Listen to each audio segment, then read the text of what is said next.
aja. Oke, disimpan dulu ya ini ya. Nanti jawabnya buat kalian. Bismillahirrahmanirrahim. Assalamualaikum warahmatullahi wabarakatuh. Ya tuh mana? Suaranya mana? Lagi. Assalamualaikum warahmatullahi wabarakatuh. Oke, apa kabarnya? Semangat belajarnya? Kenapa aku langsung pulang lagi? Bukan dulu. Oke. Selamat datang di semester pertama berarti ya di pelajaran baru ini. Kalian sekarang sudah menginjak kelas berapa?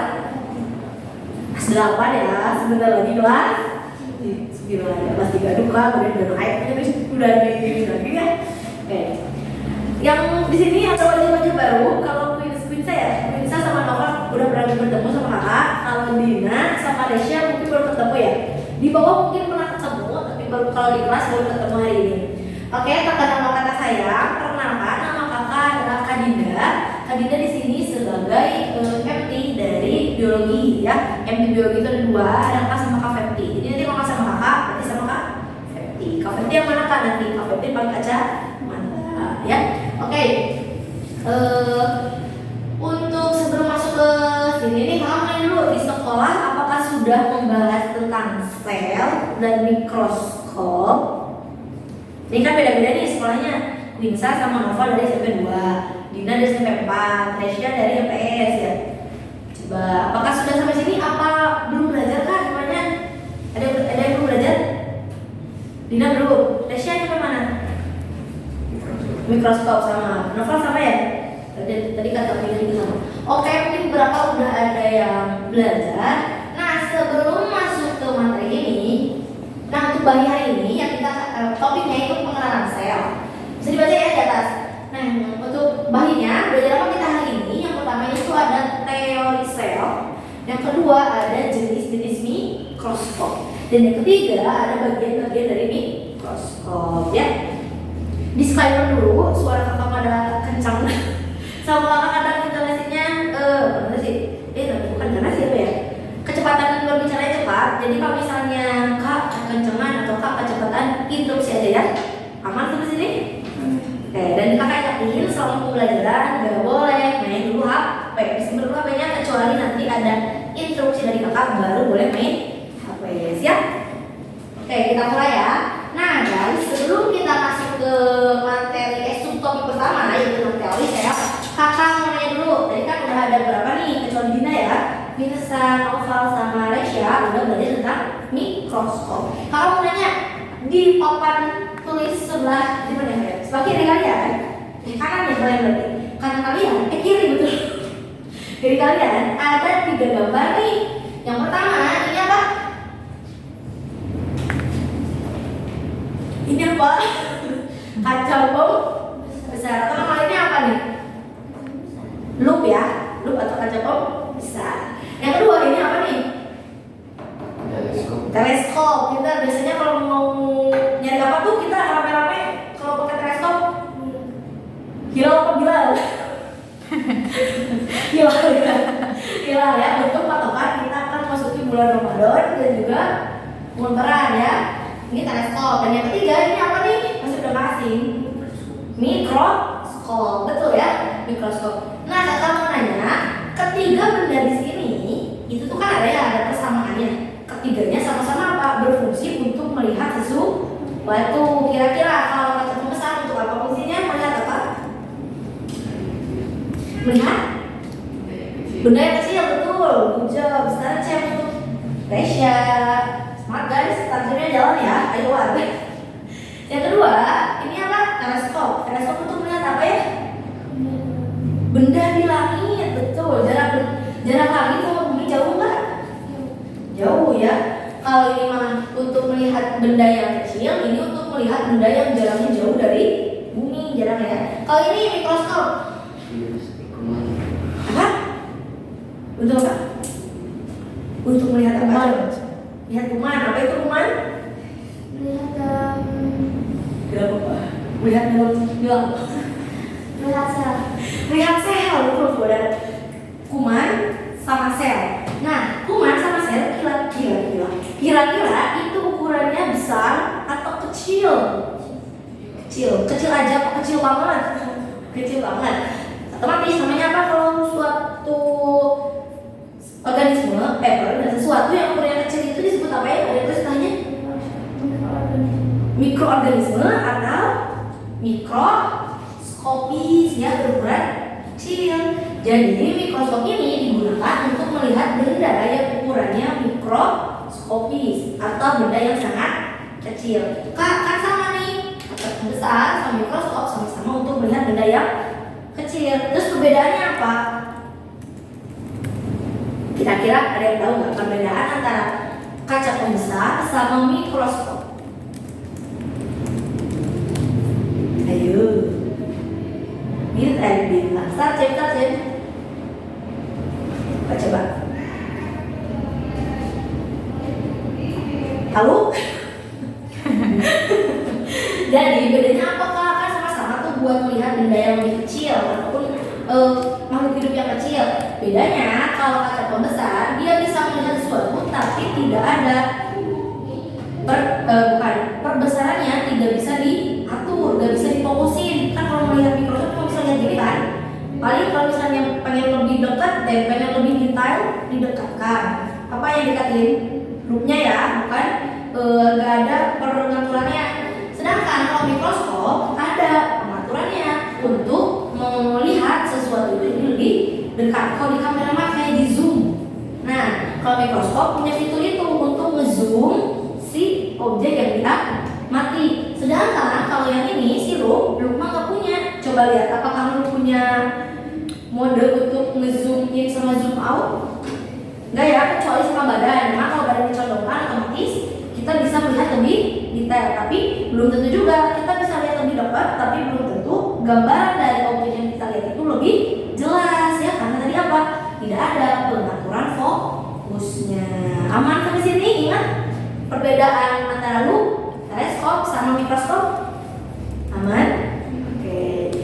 Kita lanjut ke sini ya. Jadi kok Kak, kenapa kita kan mau ngebahas tadi kan itu mikroskop, kok malah ke sel?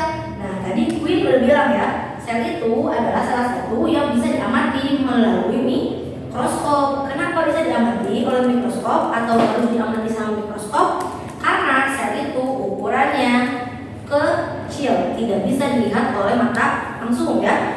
Harus menggunakan alat. Alatnya apa? Yaitu tadi menggunakan mikroskop. Sebelum kita masuk ke teori sel, karena sini masuk topiknya itu teori sel ya. Kita bahas dulu tentang sejarah penemuan selnya ya. Nah, ini kakak udah bikin timeline. Yang pertama, sel itu dimulai dari tahun berapa ini? 1590 ya. Berarti udah berapa abad ya? Jauh banget. Nah, pada tahun 1590 ada seorang pembuat kacamata yang berasal dari Belanda. Namanya siapa? Lihat di sini. Zacharias Janssen ya. Beliau itu membuat apa? Membuat kaca pembesar dari tabung. Bikin mikroskop ini lah sederhana ya, sederhana. Bentuknya tabung dan juga kan kalau tabung itu gini kan ya. Nah ini deh di tabung kan. Di kedua ujungnya itu diberi lensa. Jadi bisa melihat untuk apa? Objek yang ukurannya kecil. Tapi kenapa digunakan sampai sekarang si kaca pembesar penemuan Janssen ini? Karena ada kekurangannya. Kekurangannya apa? Gambarnya itu kurang jelas karena tidak bisa diatur fokus lensanya. Sama kayak tadi, sama kayak lu ya. Bukan juga nggak ada pengaturan untuk fokus lensanya. Hanya sama ini. Jadi cuma ada lensa aja, tapi tidak ada untuk pengaturan fokusnya. Karena kita misalnya lihat nih kaca pembesar juga semakin dekat itu kayak tadi ya. Kalau nggak ada pengatur fokusnya, bisa aja kita lebih dekat sama objeknya bisa terlihat, tapi belum tentu objeknya terlihat dengan jelas, gitu ya. Kemudian selanjutnya ini yang Zacharias ya. 1 abad kemudian pada tahun 1665 adalah ilmuwan berasal dari Inggris namanya Robert Hooke ya. Nah, Robert Hooke ini dia itu adalah penemu sel atau yang mencetuskan istilah sel pertama kali. Kok bisa Kak istilah sel itu dicetuskan sama si Hooke pertama kali? Karena Hooke itu dulu sedang mengamati batang ini, batang putri malu. Tahu putri malu? Tumbuhan yang kalau misalnya dipegang dia merumput, apa yang merumput? Nutup daunnya. Pernah megang? Dika ya. Nah, mengamati batang putri malu, kemudian dia menemukan apa? Menemukan ketika diamati di mikroskop, udah ada mikroskop sederhana zaman itu. Dia itu menemukan ruang-ruang kosong, kotak-kotak kayak gini. Nah, kotak-kotak kosong ini yang tidak dia kosongkan, kotak-kotak kosong, kemudian diberi nama oleh si Huk ini menjadi jaringan gabus. Kenapa disebut sel juga? Karena zaman dulu kotak-kotak kosong ini mirip seperti tempat biarawati berdoa yang namanya apa? Namanya sela. Kemudian karena mirip ini ya udah namanya dibentuk sama Huk bahwa si ruang kotak-kotak di batang putri malu itu adalah sel. Sel itu berarti diadaptasi dari nama apa tadi? Sela. Sela itu tadi apa? Ruang berdoa biarawati ya, karena bentuk si kotak-kotak kosong pengamatan Huk di mikroskop itu mirip dengan ruangan biarawati untuk berdoa yang namanya sela, sehingga ruang kotak-kotak kosong ini disebut sebagai sel ya. Aman tulis itu. Nah, kemudian istilah sel ini kenapa bisa populer Kak? Karena zaman dulu Huk membuat suatu buku yang namanya mikrografia ya, mikrografia, sehingga si istilah ini jadi banyak dikenal oleh orang, dan sampai sekarang istilah sel masih digunakan ya. Sampai sini aman. Halo Putri, yuk masuk.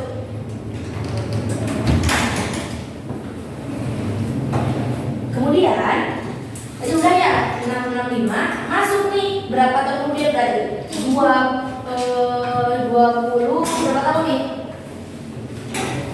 20 tahun ya? 19 tahun kemudian ya?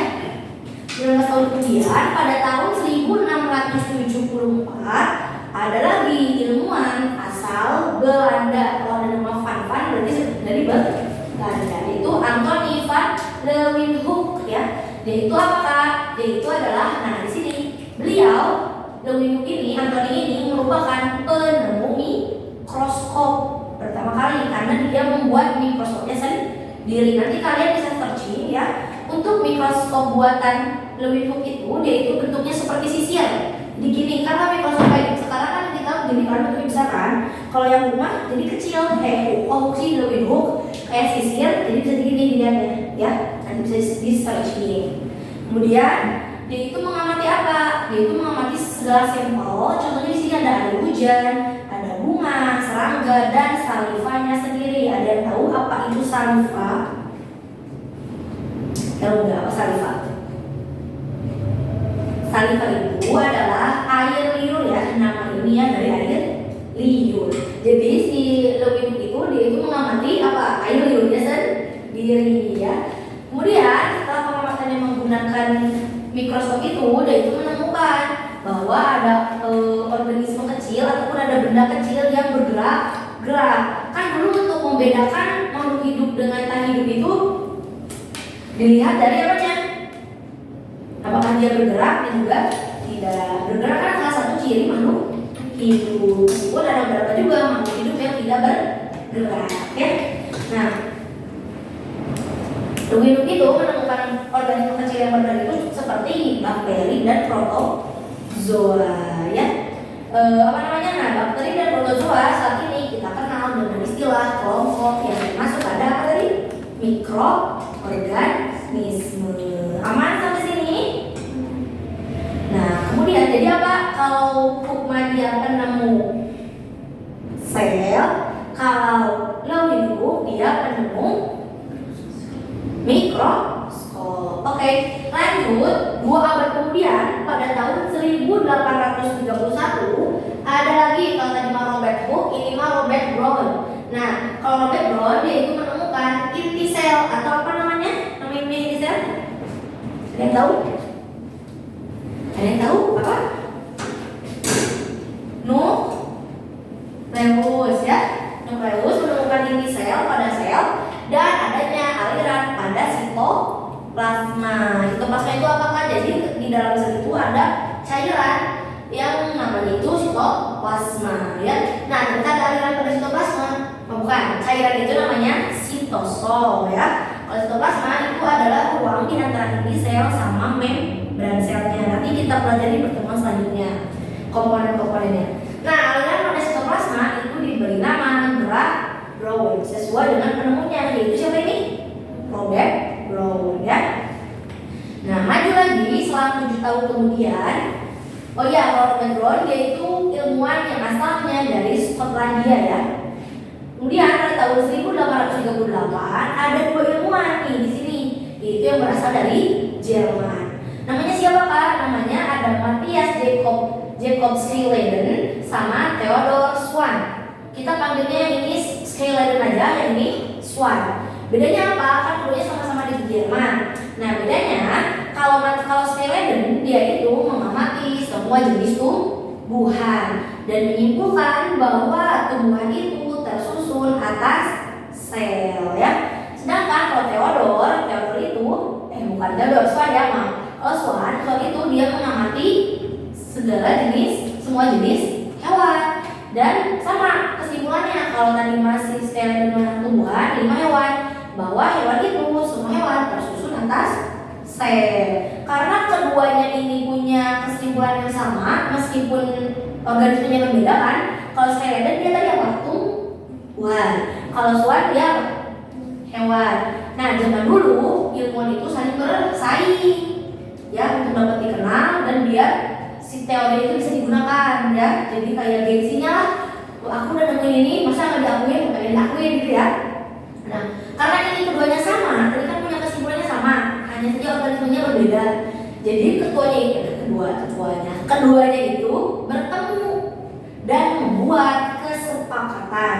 Apa isi kesepakatannya Kak ketika sudah bertemu? Nah, ada 2 kesepakatan yang dibuat oleh Schleiden dan juga Schwann. Apa itu kesepakatannya?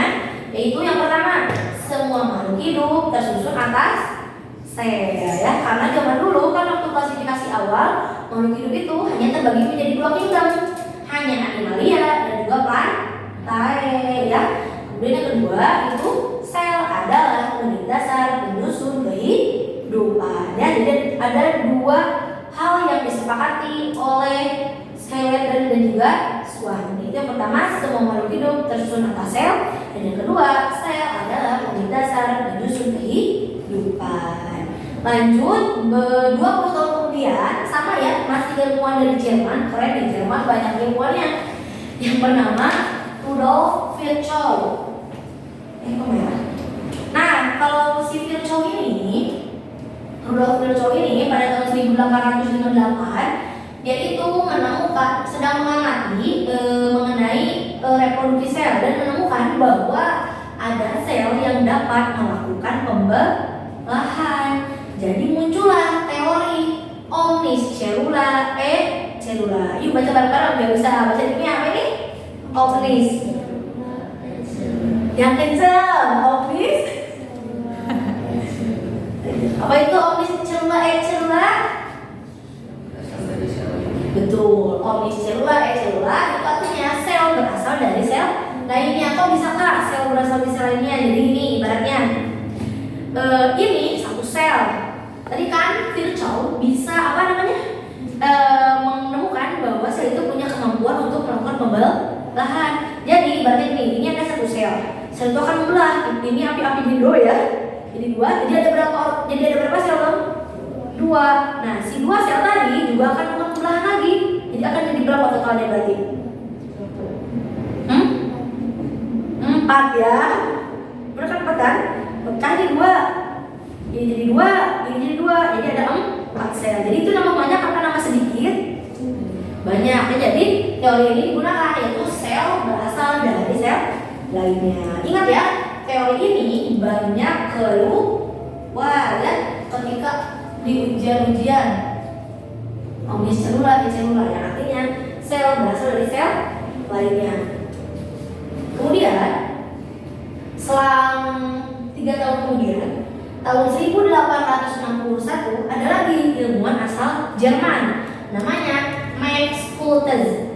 Nah, kalau si Max Schultes ini dia mengemukakan bahwa sel adalah kesatuan fungsional. Nah, ini kamu nanya nih, ada yang bisa jawab ya? Jadi, apa itu sel? Oke, ini dasar penyusun kehidupan. Jawab, ada lagi yang mau berpendapat? Ayo, Dina, Nova, Putri, keluarkan suaranya. Aisyah. Iya nih, ada teori, ini teori. Ini teori, ini teori, ini teori. Coba digabungkan, ini hasilnya apa? Jadi udah pernah nentuin, jadi apa sel? Sel adalah apa? Unit dasar.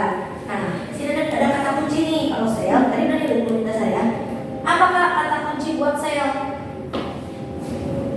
Fungsional. Dan ini penyusun. Kalau nyusun berarti kata lainnya apa sinonimnya? Tersusun, terstruktur. Berarti apa namanya?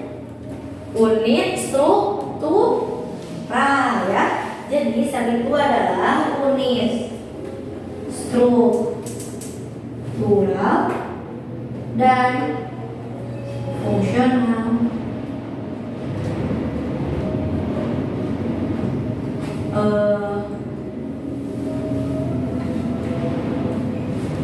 Dari makhluk hidup ya. Jadi kalau ditanya apa itu pengertian sel, sel itu adalah apa? Unit struktural dan fungsional dari makhluk hidup ya. Karena tadi ada dua teori, yang fungsional kata Scholtes, yang struktural kata siapa ini? Kata Schelen dan kata Schwann ya. Sampai sini aman? Ada bertanya dulu Pak?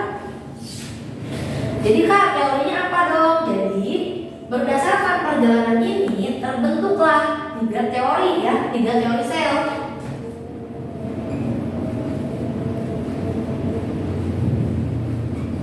Nah, yang pertama itu sama dengan yang ini bunyinya, semua makhluk hidup tersusun atas sel ya. Semua makhluk hidup atas sel.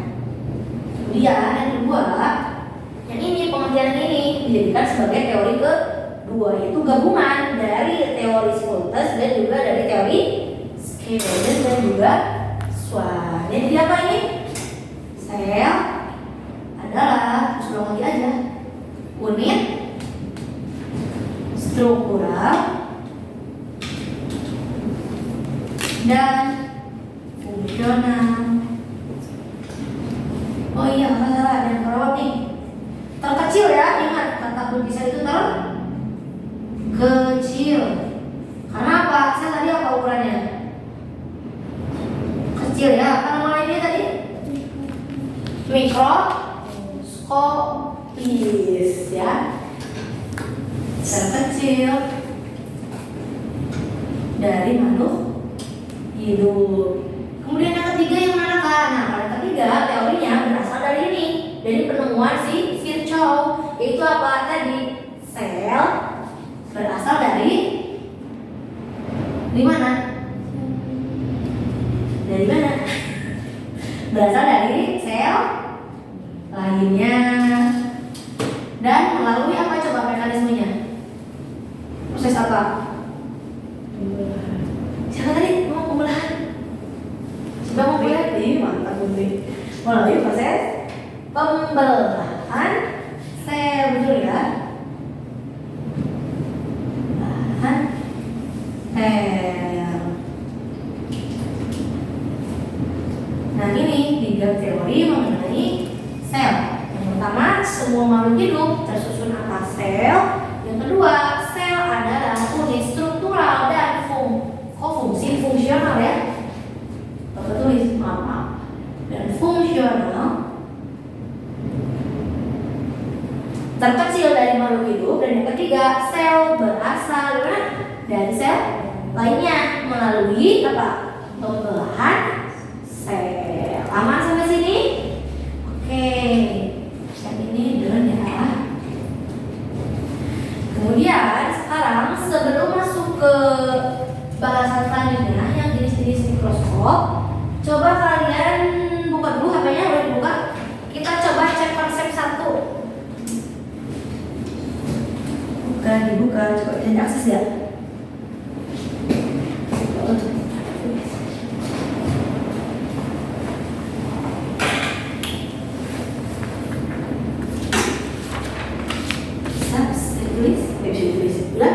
Bisa diakses. Selnya yang ini ya, yang pengenalan sel ada nggak? Cek konsep 1 ini.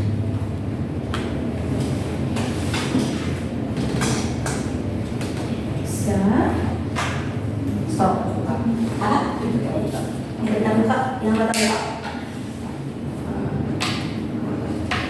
Coba. Ini ya.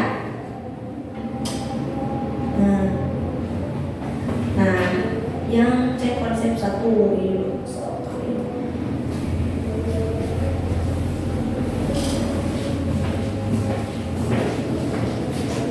Waktunya 5 menit cukup buat cek konsep 1. Berapa soal itu?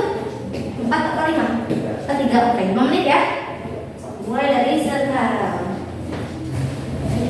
sampai 30 ya.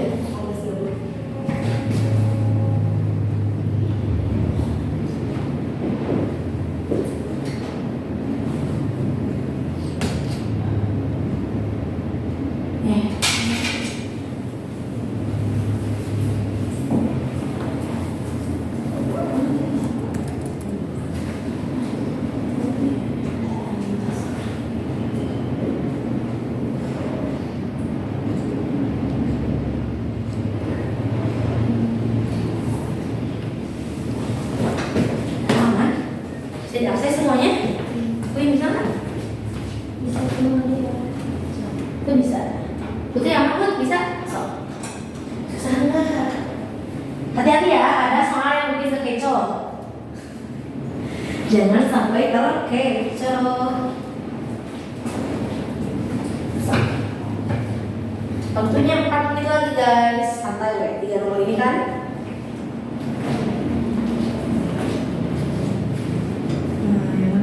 Susah nggak?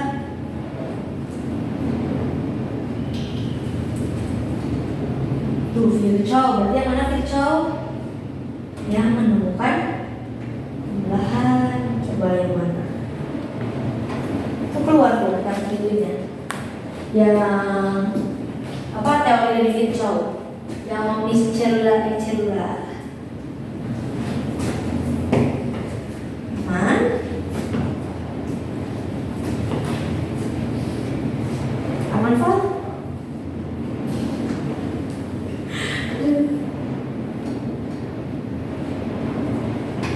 Ada yang udah selesai?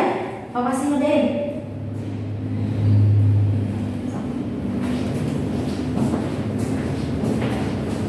Tiga menit lagi ya guys.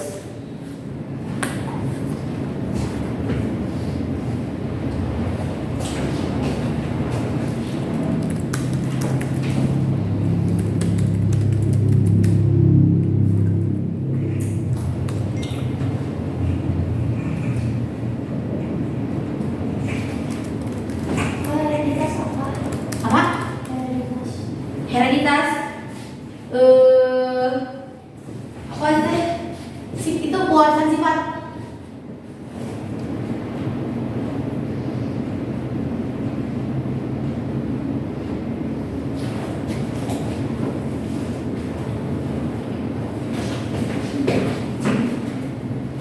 Yang udah selesai? Udah? Belum? Coba yang mana yang susahnya? Yang mana? Nama berapa? Masya udah? Bener semua? Ih keren, udah. Oh, ada salah berapa berarti? Salah 1. Coba yang mana salahnya kalau? Nah yang mana? Hereditas itu penurunan sifat. Jadi kayak kalian sama orang tua kalian kan dapat sifat dari orang tua kan? Dia tapi sifat di sini artinya bukan kayak sifat marah, balik gitu, tapi maksudnya kayak bentuk mata, bentuk mulut, hidungnya gitu. Diturunin pewarisan sifat. Bener ya? Salah 1. salah yang ketiga ya, yang Virchow. Betul nggak? Yang mana? Tadi benar. Yang ketiga, coba kita bahas satu-satu. Boleh punya dulu? Yang ketiga, ada yang salah lagi? Yang ketiga, nomor kita nomor berapa? 3. Oke, Putri nomor berapa salah? 3. Oke. Kita bahas bareng-bareng ya. Izin minjem ya, Putri? Nomor 3, soalnya teori yang berkaitan dengan hasil pengamatan Rudolf Virchow adalah, lihat, Virchow itu tadi ada ya, yang mengemukakan bahwa sel dapat melakukan pembelahan dan sel berasal dari sel sebelumnya. Kita lihat pernyataannya. Ini agak ini ya. Pernyataannya ini pakai angka, tapi dijawab pakai ABC. Jadi kalian nanti harus otomatis nanti ya. Kalau nomor 1 itu artinya apa? A ya. 2 itu B, 3 C dan 4 D ya. Yang nomor 1 pernyataan A, sel adalah kesatuan hereditas. Apakah betul? Betul atau tidak?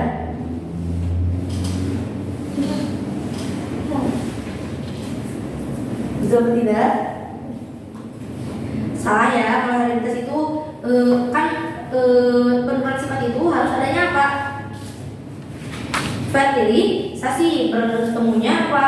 Sel gamet atau sel sperma dari laki-laki dan juga sel telur dari perempuan. Nanti baru bisa terjadi itu ya peleburan, penurunan sifatnya nanti. Kalau misalnya terjadi nanti berlangsung penularan ya. Kemudian yang kedua, sel adalah komponen penyusun jaringan. Apakah betul? Betul. Karena ingat tingkatan makhluk hidup apa? Makhluk hidup itu dari sel dulu. Kumpulan sel akan membentuk apa?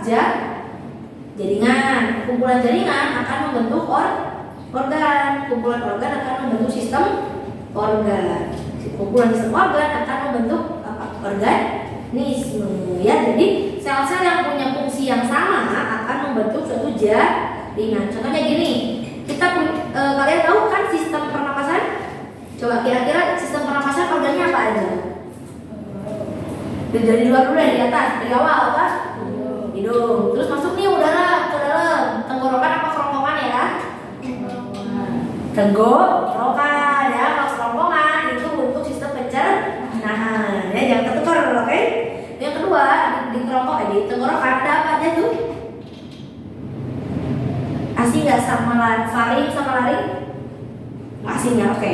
Dari hidung nanti ada faring, lalu ada laring, ada trakea, nanti baru ada bronkus, bronchiolus, dan akhirnya ada alveolus. Bronkus, bronchiolus sama alveolus adalah bagian dari paru.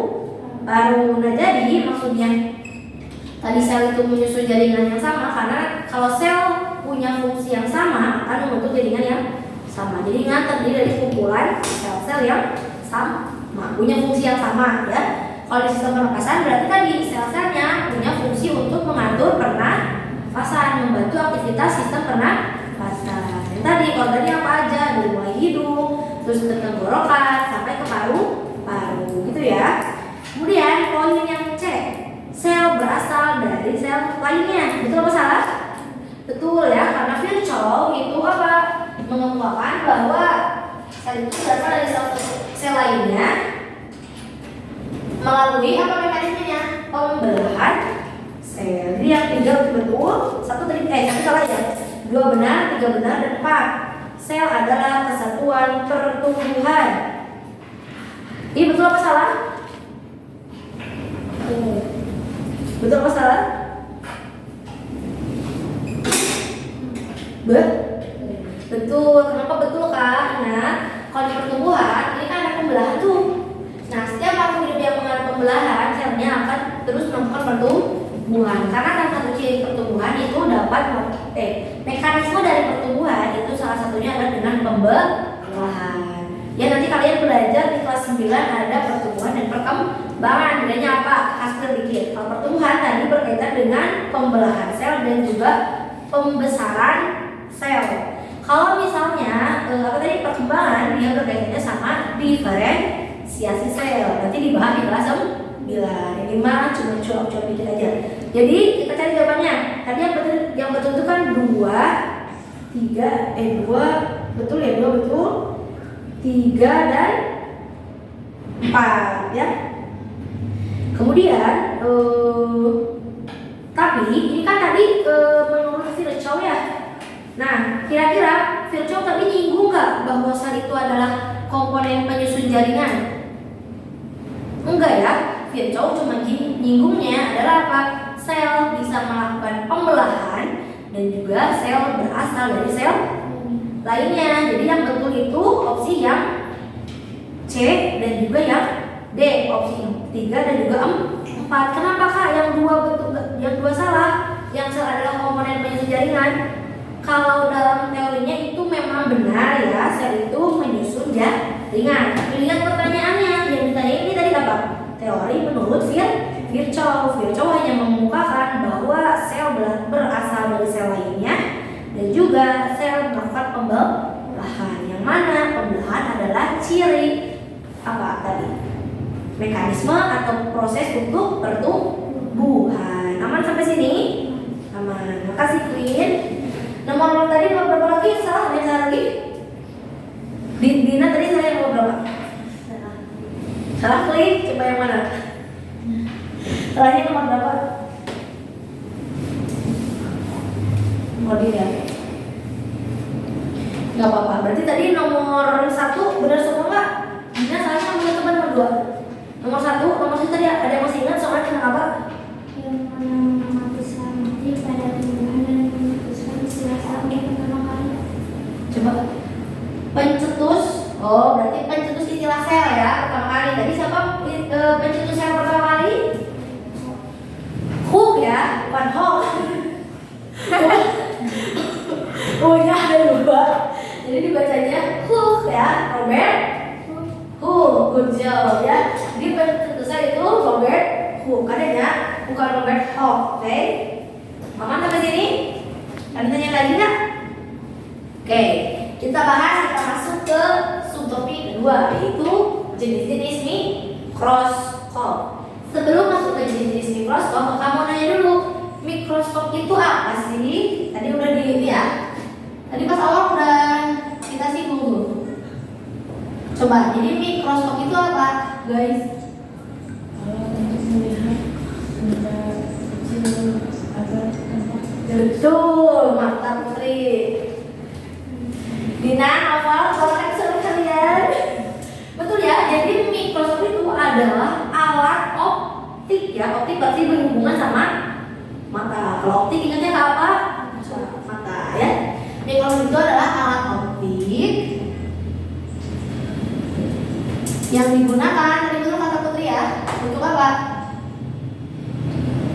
Nah kan, untuk membesarkan ya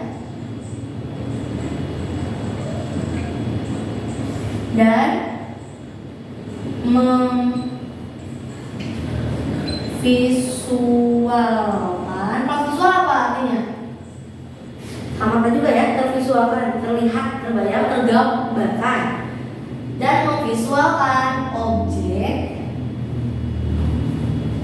yang berukuran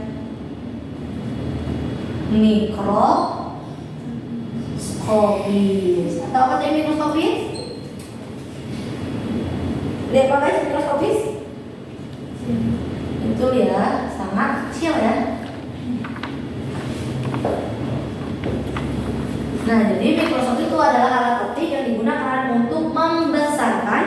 Karena tadi kan kalau ukurannya kecil harus maksudnya dibesarkan itu ada tadi pengaturan dari lensanya ya. Kemudian karena tadi ada lensa, kira-kira lensa itu ada apa aja di mikroskop? Coba ada yang tahu nggak? Apa? Objek. Terus satu lagi apa? Objek sama apa? Ada 2 guys. Coba. Tadi betul ya Putri, lensa. Objektif dan juga apa satu lagi? Yang visual. Nama lainnya apa? Ada tahu? Visual karena apa? Ada mata ya? Coba nama lainnya apa? Ada tahu? Optik.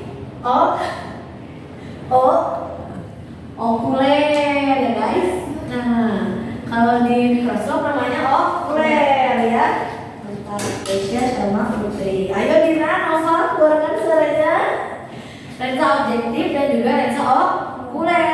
Kalau objektif berarti dekatnya apa guys? Betul, ya katanya di sini ada kata objek, otomatis itu berarti dekat objek. Dekat objek.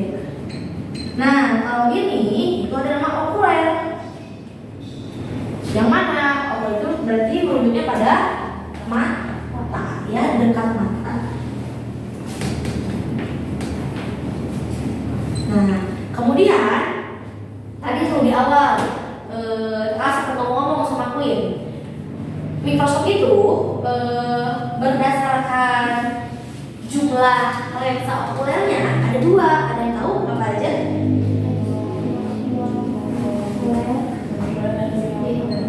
Betul, apa? Yang disebut? Betul, monokuler dan binokuler.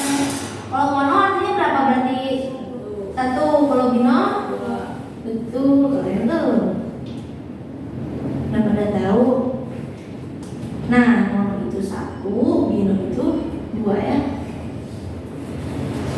Nah, kalau yang di sini kira-kira nih gambar yang ini, kira-kira gambar ini satu okulernya satu apa dua? Satu. Kamu mau tahu dong lensa okuler yang mana? Yang ini atau yang ini atau yang ini? Atas. Karena apa? Dekat dengan mata. Jo, ini yang monokuler atau binokuler? Monokuler. Kenapa mono? Karena jumlahnya hanya ada satu. Kalau yang ini apa nih? Objektif. Kenapa? Letaknya dekat objek. Jangan tukar ya. Ini okuler, ini objektif. Sip. Ini aman? Nah, kalau ini tadi berdasarkan jumlah okulernya ya, lensa okuler. Sekarang jenis mikroskop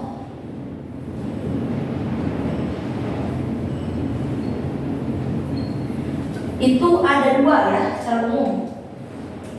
Apa aja Kak? Yang pertama adalah mikroskop cahaya. Nah, lihat di sini namanya juga cahaya. Otomatis apa? Betul, pinterput. Iya. Untuk melihatnya menggunakan bantuan cahaya. Cahayanya bisa pakai apa aja ya? Kira-kira apa? Betul, sinar matahari. Bisa apa lagi? Lampu ya. Betul, ada cahaya matahari dan juga dari lampu. Nah, kalau yang matahari dia itu umumnya kayak gini. Yang ini, yang sederhana, ya, yang monokuler. Karena lihat tuh, di sini ada kaca. Ini ada kaca, ini nanti sinar matahari kesiniin, nanti dipasangkan ada cermin ini menuju ke sini, ke dia dulu, lalu nanti bisa terlihat di meja bendanya ya, meja alat-alatnya. Berarti kalau matahari dia termasuknya sederhana ya. Kalau yang lampu, nah kalau lampu dia itu biasanya harus dialiri oleh listrik dahulu ya, jadi harus dicolokin dulu ke listrik ya. Nanti kalian bisa searching mikroskop binokuler. Nanti ini ada dua ya, kayak teropong. Aman sampai sini? Nah, kalau yang mikroskop dengan bantuan cahaya, yang cahaya ini, tadi ini ya, ini satu dia menggunakan cahaya. Yang kedua, perbesaran yaitu terbatas. Jadi maksimal hanya sampai perbesaran 1000 kali ya. Kemudian untuk benda yang diamatinya apa Kak? Bisa untuk mengamati objek hidup dan juga mati ya, yang sudah mati maksudnya masuk makhluk hidupnya. Tapi kalau yang mati dia itu biasanya umumnya butuh pewarnaan khusus. Jadi nanti ketika ada suatu sel yang diamati dan kemudian sudah mati, misalnya kita mau mengamati jaringan pada daun ya. Nah, daunnya itu kan nanti itu kan disayat dengan tipis. Nanti disimpan tuh di namanya ada cover glass ya. Jadi ada dua, ada glass objek ya, salah sama. Jadi nanti ada dua namanya, ada glass objek, di mana glass objek itu sebagai tempat untuk menyimpan ini si tadi irisan daunnya tadi ya, itu glass objek. Glass objek nanti akan si apa namanya tadi sayatannya itu akan dikasih cairan, dikasih reagent, kemudian nanti ditutup sama yang namanya cover glass. Jadi kalau glass objek dia itu panjangnya gini. Nah, nanti di sini misalnya ada sayatan di sini, nanti si sayatan ini ditutup, dikasih dulu sama reagent ya, ditutup sama yang namanya cover glass ya. Itu untuk sayatan yang darinya masih segar ya. Nah, kalau yang udah mati gimana Kak? Jadi kalau yang udah mati itu jadi ibaratnya gini, kalau yang masih hidup dia itu tidak terjadi pewarnaan khusus. Kalau yang mati nanti dia akan dipermanenkan. Jadi nanti biasanya di sekolah-sekolah kalian suka ada preparat untuk praktikum. Nah, itu umumnya kalau misalnya udah menyatu si apa namanya tadi glass objek sama cover glassnya, glass covernya, itu berarti udah dijadikan sebagai yang permanen. Terus nanti di sininya suka ada namanya identitasnya. Ini nama jaringan apa, kemudian nama ilmiahnya apa, gitu ya. Itu untuk yang mati. Sampai sini aman dulu untuk yang Microsoft Cahaya. Jadi ingat ya, Pak ini kan batasannya 1000 kali. Ntar sebelum kakak lanjut, kakak tadi ada yang kelupaan. Untuk di Microsoft ada istilah ya, ada istilah perbesaran dan ada istilah yang namanya di sini perbesaran, dan ada istilah resolusi. Nah, kalau perbesaran dia berarti apa tadi? Berkaitannya membesar, mengecil, berarti berkaitan sama apa? Ukuran ya, sama ukuran selnya, ukuran objek dia mati. Jadi gimana Kak? Kalau perbesaran yaitu nanti kayak di zoom, itu berarti masuknya kayak perbesaran. Jadi ukuran asli itu berbeda dengan ukuran dia mati ya. Kalau resolusi apa? Resolusi itu apa? Jelas. Ini apa tuh? Kalau jelas sama buram itu maksudnya apa? Kalau di gambar, coba. Ini mah gambarnya blur, kurang bagus. Jadi apa tuh maksudnya? Bagus dan jelek dan kurang bagus itu berarti kriteria untuk apa? Iya mah kursinya itunya bahannya kurang terjamin. Apa coba? Ayo dari Kak. Akhirnya S dulu. Kualitas, betul Putri. Kalau resolusi dia hubungannya sama kualitas gambarnya. Jadi kayak ini, kalau di YouTube, kalian nonton YouTube suka ada nih kualitasnya, resolusinya mau yang berapa? Mau yang 780, yang 1080, atau bahkan yang paling bagus 1080 ya, 1080 yang 700 sampai 400-an ya. Jadi yang HD apa yang bagus banget ya, HD dan bagus banget ya. Nah, resolusi itu untuk kualitas gambar, perbesaran untuk ukuran objeknya ya. Nah, untuk perbesaran itu ada dua lagi, yaitu untuk di lensa objektif umumnya perbesarannya 10 kali.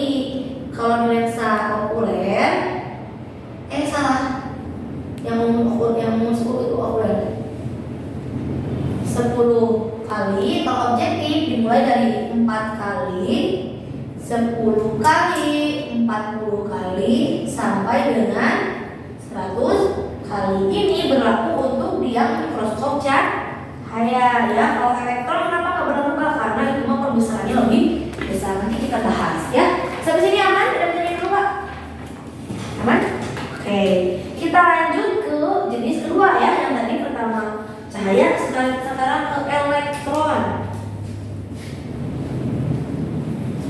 mikroskop elektron. Nah, kalau ini tadi kan dengan bantuan cahaya, kalau ini dengan bantuan elektron ya. Nah, jadi ada dua jenis lagi mikroskop elektron itu. Yang pertama ada yang namanya TEM. Apa itu TEM? TEM itu adalah transmission elektron mikroskop.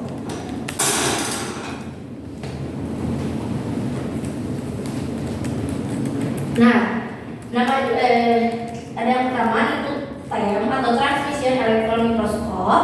Kalau si TEM dia mah fokusnya pada apa? Yang pertama dia berfokus pada si elektron itu jadi menembus objek ataupun sel yang sedang diamati. Kalau menembus otomatis apa? Yang terlihat bagian apanya? Dalamnya atau bagian internalnya ya. Jadi kalau ini mekanismenya adalah elektron menembus objek ya. Ini apa? Terlihat bagian internal dari objek. Kemudian yang kedua cirinya kalau sistem ini dia itu hasilnya adalah berupa gambar 2 dimensi. Ini cuma kelihatan bagian dalam selnya aja ya.